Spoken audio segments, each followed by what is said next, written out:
देखियो बड़ा सुंदर भाव है। बेटी कोना कहे छे आरे की बाबा जागी बैठा के बेटी गे भैया तोहरे पास चंदा जैसन मुहावा के बेटी अरे काहे कइले छे उदास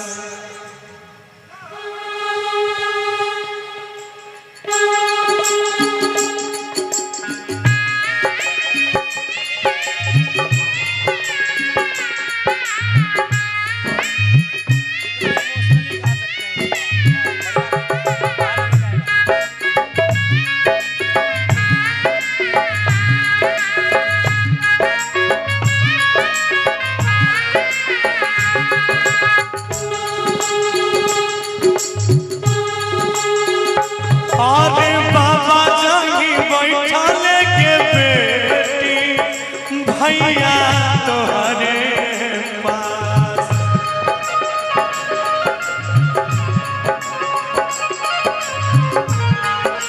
अरे बाबा जागी बैठल के बेटी भैया तोहरे पास चंदा जैसन मुहावा के बेटी चंदा जैसन मुहावा के बेटी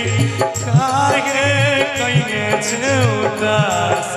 चंदा जैसन मुहावा के बेटी काहे कइले छे उदास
अरे मामा जागी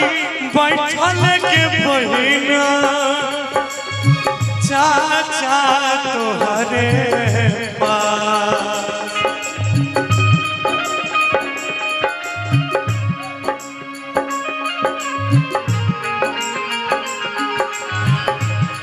अरे मामा जागी बैठल के बहिना चाचा तोहरे पास चंदा जैसन मुहावा के बहिना चंदा जैसन मुहावा के बहिना काहे कइले छे उदास चंदा जैसन मुहावा के बहिना काहे कइले छे उदास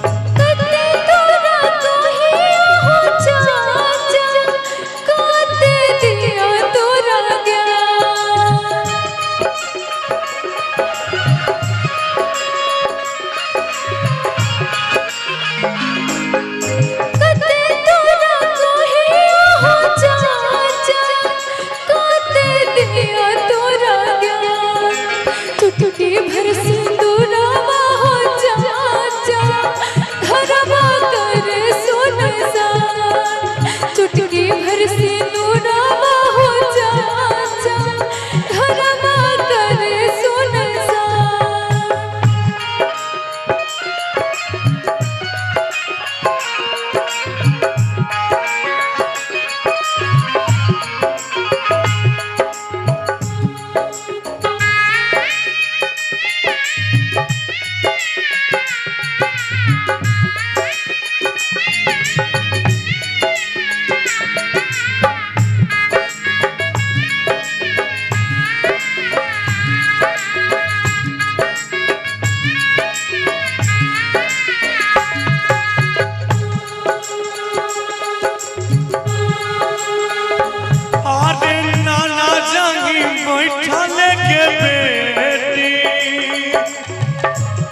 फूफा